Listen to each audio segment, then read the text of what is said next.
Dharmasthala serial murders. Yes, Shri Manjunatha Swamy నిలవైనటువంటి పవిత్ర యాత్రాక్షేత్రం ధర్మస్థలం. ఇక్కడ జరిగిన 100కు పైగా మిస్టరీ హత్యల గురించి ఈ వీడియో పాడ్కాస్ట్. అసలు ధర్మస్థలం అంటే ఈ టెంపుల్కి పొలిటీషియన్స్, సినీ సెలబ్రిటీస్, ఎంతోమంది క్రికెటర్స్ కూడా వస్తూ ఉంటారు. అంత పాపులర్ ఈ టెంపుల్. పచ్చటి అడవుల మధ్య ఉండే ఈ ధర్మస్థలం మంగళూరు నుంచి 75 కిలోమీటర్ల దూరంలో ఉంటుంది. జూలై 3న ఒకప్పుడు ఆ ఆలయంలో పనిచేసిన ఒక మాజీ శానిటైజేషన్ వర్కర్ తాను పోలీసులకు రాసిచ్చిన ఒక కంప్లైంట్ ఇప్పుడు సంచలన విషయాలకు తెరలేపింది. అదే ధర్మస్థల సీరియల్ మర్డర్స్. 1995 నుండి 2014 వరకు ధర్మస్థల ఆలయంలో పారిశుద్ధ కార్మికుడిగా పనిచేసిన ఒక వ్యక్తి తన చేతులతో వందలాది శవాలను పూడ్చిపెట్టానని, ఇంకొంతమందిని కాల్చేశానని, తనకు తన కుటుంబానికి పోలీసులు ప్రొటెక్షన్ ఇస్తే ఆ శవాలు పాతిపెట్టిన ప్లేస్ని, ఆ హత్యల వెనకాల ఉన్న దుర్మార్గుల పేర్లని బయట పెడతాను అని ఆ కంప్లైంట్లో పేర్కొన్నాడు. అయితే ఇదంతా కొంతమంది ధర్మస్థల టెంపుల్ ట్రస్ట్లో పెద్దలు తనను బెదిరించి ఈ పని చేయించారని కూడా అతను చెప్పాడు. ఇదే చోట 2012 సౌజన్య అత్యాచార హత్య కేసులో చీకటి నిజం ముందుగానే బయటపడినప్పటికీ ఇప్పుడు ఆ కేసుని రీఓపెన్ చేయండి, నేను సాక్ష్యం చెబుతాను అని తన ప్రూఫ్స్ని కూడా సబ్మిట్ చేశాడంట. ఇంతకీ ఈ మాజీ శానిటేషన్ వర్కర్ ఎవరు? ఇన్ని సంవత్సరాల తర్వాత ఎందుకు వచ్చాడు? ధర్మస్థలంలో అసలు ఏం జరుగుతోంది? అదే ఈరోజు టాపిక్. ఇదే విషయాలు దేశం మొత్తం చర్చించుకునేలా చేస్తున్నాయి. విషయం లోతుల్లోకి వెళ్తే దళిత సామాజిక వర్గానికి చెందిన ఓ మాజీ పారిశుద్ధ కార్మికుడు ఈ జూలై 3న ధర్మస్థల పోలీస్ స్టేషన్లో ఫిర్యాదును దాఖలు చేస్తూ, ఇతను తెలిసిన వాళ్ళ ద్వారా ధర్మస్థలంలో నేత్రావతి నది పరిసరాలను శుభ్రపరిచే ఉద్యోగంలో చేరాడు. మొదట్లో అతను అక్కడంతా నార్మల్గా సాగుతోందని హ్యాపీగానే తన పని తాను చేసుకుంటూ ఉన్నాడు. కానీ కొన్ని రోజులు గడిచిన తర్వాత ఏదో శవం నది ఒడ్డున పడి ఉందంటే ఎవరో ఆత్మహత్య చేసుకున్నారు అని అందరూ అంటుంటే అదే నిజమని కూడా అనుకున్నాడు అతను. అలా రోజులు గడిచాక మరికొన్ని రోజులకి మళ్ళీ అలాంటి ఘటనే ఇంకొకటి. ఇలా రోజులు గడిచే కొద్దీ అదే ప్లేస్లో ఇలాంటి ఘటనలు రిపీట్ అవుతూనే ఉన్నాయి. అది చూస్తున్న అతనికి ఏదో డౌట్ కలుగుతోంది.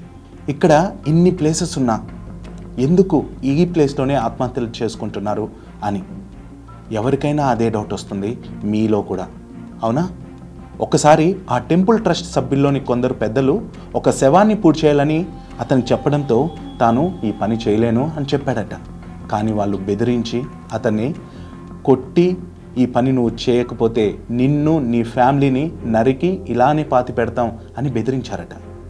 ఇక చేసేదేం లేక వాళ్ళు చెప్పిందే చేశాడట ఆ పారిశుద్ధ కార్మికుడు. ఇలా 1995 నుంచి చాలా సందర్భాల్లో ఆలయ ట్రస్ట్ పెద్దలు శవాలను పూడ్చిపెట్టమని చెప్పారని ఆ స్టేట్మెంట్లో అతను పేర్కొన్నాడు. అంతేకాదు, ఇందులో చాలా శవాలు బట్టలు లేకుండా ఉండేవని, కొన్ని శవాలపై అత్యాచారం చేసి గొంతు నిలుమేసిన గుర్తులు కూడా ఉండేవని అతను తన ఫిర్యాదులో వివరించాడు కూడా.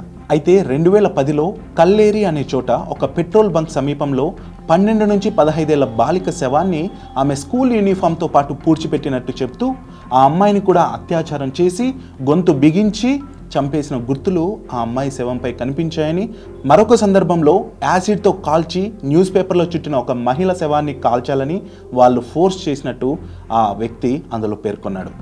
అయితే దీని వెనకాల ఉన్న ఆ దుర్మార్గులు ఎలాంటి వారంటే, ఆ మృతదేహాలు ఎవరు గుర్తించకుండా త్వరగా కుళ్ళిపోవటానికి మృదువుగా బురదలాగా ఉండే తడి నేలలో పాతిపెట్టమని చెప్పేవారంట. అలాంటి చోట తేమ ఉంటుంది కాబట్టి త్వరగా ఆ మృతదేహాలు కుళ్ళిపోయేలా ప్లాన్ చేసుకున్నారు వాళ్ళు. ఎంత దుర్మార్గులో ఈ విషయం వింటే మీకే అర్థమవుతుంది. ఇక 2014లో ఒకసారి ఆ పారిశుద్ధ కార్మికుడి కుటుంబంలోని ఒక బాలిక పైన కూడా ఇదే విధమైన దాడి జరిగిందట. ఆ సంఘటనలో అమ్మాయి ప్రాణాలు పోలేదు. కానీ ఆ సంఘటన తర్వాత అతను తన కుటుంబంతో సహా ధర్మస్థలం నుండి పారిపోయి పొరుగునే ఉన్న రాష్ట్రంలో దాక్కున్నట్టు కూడా వివరించాడు. పోలీసులకి ఈ ఫిర్యాదుతో పాటు ఈ మధ్య అతను తవ్వి తీసినటువంటి కొన్ని అస్థిపంజరాల ఫోటోలను కూడా అటాచ్ చేసి తన ఆరోపణలకు ఆధారాలు ఉన్నాయి అని వెల్లడించాడంట. ఈ పారిశుద్ధ కార్మికుడి ఫిర్యాదు ఆధారంగా జూలై 4న బిఎన్ఎస్ సెక్షన్ 211A కింద కేసు కూడా నమోదు చేశారు పోలీసులు. అంతేకాకుండా తన గుర్తింపును గోప్యంగా ఉంచాలని, తన కుటుంబానికి రక్షణ కల్పించాలని కూడా పోలీసులను కోరాడంట. ఎందుకంటే ఈ నేరాల వెనుక ఉన్నవారు చాలా శక్తివంతమైన వ్యక్తులని, వాళ్ళు అనుకుంటే ఏమైనా చేయగలరని, అందుకే ప్రొటెక్షన్ కోరాడంట ఆ వ్యక్తి.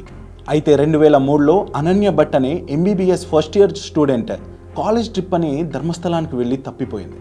అనన్య భట్ మదర్ ఎవరైతే సుజాత గారు ఉన్నారో అప్పట్లో CBIలో మాజీ స్టెనోగ్రాఫర్, ఆవిడ కూడా కేసుని ముందుకు తీసుకెళ్ళలేకపోయారు. ఎంతసార్లు తిరిగినా, ఎంతమంది చుట్టూ తిరిగినా పని అవ్వలేదు. ఇప్పుడు ఈ పారిశుద్ధ కార్మికుడి వాంగ్మూలం తెలిసి అనన్య మదర్ ఎవరైతే సుజాత గారు ఉన్నారో అతను చెప్పినట్టు గుర్తు తెలియని ఆ బాధితుల్లో తన కుమార్తె కూడా ఉందేమో అనేసి ఆశతో, అట్లీస్ట్ తన కూతురి ఆస్తికలైనా దొరుకుతాయేమో అని ఆశతో మరి ఈ జూలై 15న 60 ఏళ్ల వయసులో మళ్ళీ ధర్మస్థల పోలీస్ స్టేషన్లో కొత్తగా ఫిర్యాదు చేశారట. ఈ ధర్మస్థల సామూహిక ఖననాలపై సిట్ దర్యాప్తు చేస్తున్న వేళ ఈ కేసు కూడా వాటికి ఆజ్యం పోసినట్టయింది.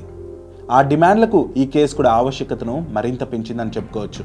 ఈ ఫిర్యాదు అందిన తర్వాత కర్ణాటక ప్రభుత్వం కూడా సిట్ని ఏర్పాటు చేసినట్టు ఒక ఇన్ఫర్మేషన్. దీనికి ప్రణబ్ మెహంతి నేతృత్వం వహిస్తున్నట్లు కూడా ఇన్ఫర్మేషన్. జూలై 13, 2025న ఆ మాజీ కార్మికుడు బెల్తంగడి కోర్టులో ముసుగు ధరించి భారీ భద్రత నడుమ వాంగ్మూలం ఇచ్చాడట. దీంతో పోలీసులు కూడా ఆ శవాలను తవ్వి బయటకు తీయడానికి కోర్టు అనుమతి కోసం దరఖాస్తు చేశారు. DNA పరీక్షల ద్వారా ఆ శవాల గుర్తింపు కూడా జరిగే అవకాశం ఉంది. అయితే ఈ కేసు 2012లో సౌజన్య అనే 17 ఏళ్ల బాలిక రేప్ మరియు హత్య చేసిన కేసుతో ముడిపడి ఉండవచ్చని కూడా భావిస్తున్నారు చాలామంది. అప్పట్లో ఈ కేసు చాలా సంచలనం సృష్టించింది, కానీ నేరమైతే నిర్ధారణ కాలేదు. ఇప్పుడు ఈ పవిత్ర ధర్మస్థలంలో సామూహిక హత్యారోపణలు అనేవి అక్కడి స్థానికులను, అక్కడికి వచ్చే శివయ్య భక్తులను కూడా భయాందోళనకు గురి చేస్తున్నాయి. అంతేకాదు మత సంస్థల దుర్వినియోగంపై కూడా ఈ కేసు మరోసారి చర్చను రేకెత్తించిందని చెప్పుకోవచ్చు. మరి పోలీసులు కూడా ఈ కేసును తీవ్రంగా పరిగణిస్తున్నారు. కానీ ఇంకా ఆ 100కు పైగా ఉన్న శవాల తవ్వకం ప్రారంభమైతే కాలేదు. ఈ సీరియల్ మర్డర్స్ కేసు గురించి ఒక మాజీ పారిశుద్ధ కార్మికుడి సాహసోపేతమైన ఫిర్యాదు ద్వారా వెలుగులోకి వచ్చిన ఈ భయానక నేర కథల వెనకాల ఉన్న వారికి శిక్ష పడేలా ఆ సాక్షాత్తు మంజునాథ స్వామి అనుగ్రహించాలని కోరుకుందాం. పోలీసు దర్యాప్తు కొనసాగుతున్న కొద్దీ ఈ కేసు యొక్క పూర్తి వాస్తవాలు బయటపడతాయని, న్యాయం జరుగుతుందని ఆశిస్తూ ఇలాంటివి ఇంకెక్కడా జరగకుండా శిక్షలు పడాలని కోరుకుంటూ జై Hind. This is RJ Abhilash.